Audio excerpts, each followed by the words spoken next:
A lot of you have asked me to comment on the Sophie-Wessex collision. That was me on Monday.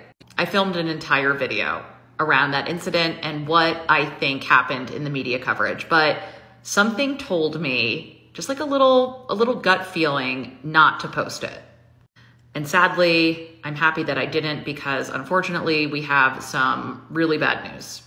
After 2 weeks in the hospital in critical condition, Helen Holland, 81, grandmother of 10, passed away on Tuesday. We are going to cover the broad strokes of what happened here and how the British media reported on it or didn't, while remaining respectful to a woman who lost her life. If Harry and Meghan's car chase was near catastrophic, in this case, you could just remove the near. But first, I want to share with you some analytics. These will be important later. This is a search that I did comparing the search terms for Sophie, Duchess of Edinburgh, and Catherine, Princess of Wales. This shows the comparison in what people are searching for, specifically in the UK. The date range that I selected is from the day of the accident to the day of Helen Holland's death. Okay, this is literally from the question mark that I clicked on to show how the chart works. It's in increments of 25 from 0 to 100. So the numbers represent the search interest relative to the highest point on the chart for the given region and time. A value of 100 is the peak popularity for the search term. So you can see May 14th, Catherine hits that. A value of 50 means the term is half as popular, and then a score of 0 means that there was not enough data for this term. Sophie rides pretty close to 0.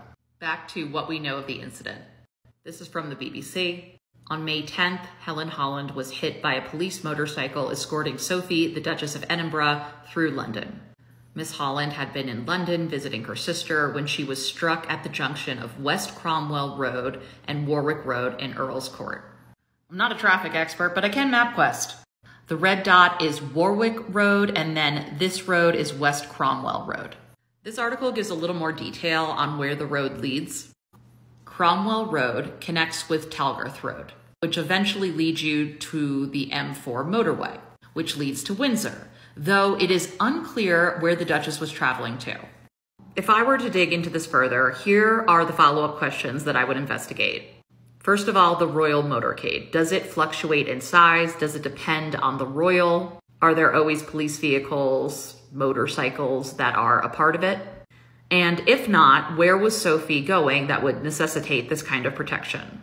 The police watchdog unit has already opened an investigation into the crash, because obviously there are some questions about the driver, the speed, etc. In case it wasn't already painfully obvious, I am not an expert in physics. According to initial reports, she flew about 40 feet from where she was hit. Again, that's someone's approximation. We have no idea how accurate that is. This isn't super precise, obviously, but I wanted to get an idea of how fast this motorcycle might have been going. I did a quick search, and the speed limit on Warwick Road is 30 miles per hour. So potentially the motorcycle was going the speed limit. But also, this appears to be a long-running concern in London that this is a dangerous junction. A question about improvements because of safety concerns was posed in February of 2023.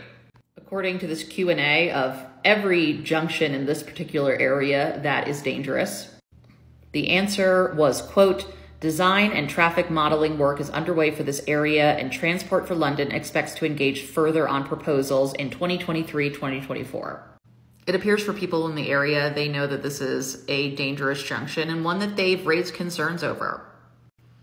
And perhaps the local government did not respond fast enough. But that wasn't Helen's responsibility, and she was just visiting her sister in London. We don't know how familiar she was with every junction and what to avoid. It is tragic that this happened, but maybe it will push through change faster. Back to Sophie and why I think there was less coverage around this. As much as the British media and perhaps the comms teams for these two couples want to rebrand them as the new Fab Four, Fab Four 2.0, it's not hitting. Recall the analytics. People are clearly just not as interested in Sophie. And so that's one reason to have less articles about her. And honestly, if I were Sophie, I would prefer this. Less media attention, please. Yes, please. Then when you factor in Meghan, I mean, look at the chart. Sophie is in blue, if that gives you any indication of what we're dealing with here. And I don't mean for it to sound crass, but that is something that the media is going to take into consideration. Who are people searching for? What articles perform best on their site? There is also obviously an incentive to keep this silent. This is not the first motorcade incident that we've had with the British royal family over the past couple of years. Here's an incident from 2019 that involved Prince William's convoy. Quote, "The collision is believed to have involved a police motorcycle," end quote. It also happened while William and Kate were on their way from London to Windsor. What is going on with police motorcycles? In 2019, this was, quote, "the fourth car-related incident involving a member of the royal family in 7 months," end quote. It's just not great optics for the British royal family. You want to be a hit with the people, but not literally. The articles are also really leaning in on how Duchess Sophie reacted to all of this. Again, from this Telegraph article, the Duchess is understood to be making contact with Miss Holland's family privately. Understood to be. We don't know for sure, but honestly, I hope that she is, and I hope we never hear about it.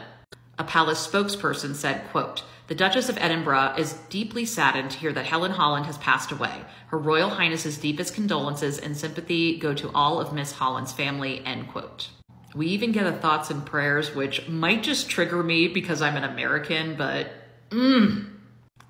thoughts and prayers should be in action. That's all I'm saying. This article also goes into some more detail about why this junction, which is dangerous on the best of days, was very dangerous right now. Martin Hennessy, 62, described it as an accident waiting to happen. The screens had been put up for the coronation, but it meant that you had to step out a bit into the road to see any traffic. I understand with an event that scale, it's going to take time to take everything down. But it feels like anything that disrupts the vantage point of pedestrians is something that you should focus on first. That is just my opinion. It's not hard to imagine a world where this happens with a different motorcade and a different couple, and the coverage is very different and very consistent. I don't know this family, but I do wonder if in some ways they are relieved that it didn't become an ongoing daily story, hourly story while they were watching their loved one fight for her life. I am not suggesting this makes it any better, but truly, the coverage for the most part starts the day of the accident and goes quiet until the day of her death.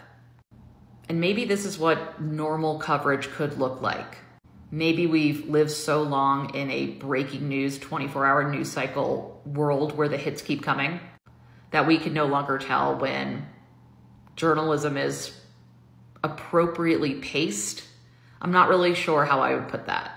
Or was there underreporting? But also, was it underreported, and is that because of the palace and pressure from the palace, or is it because of the popularity of Sophie?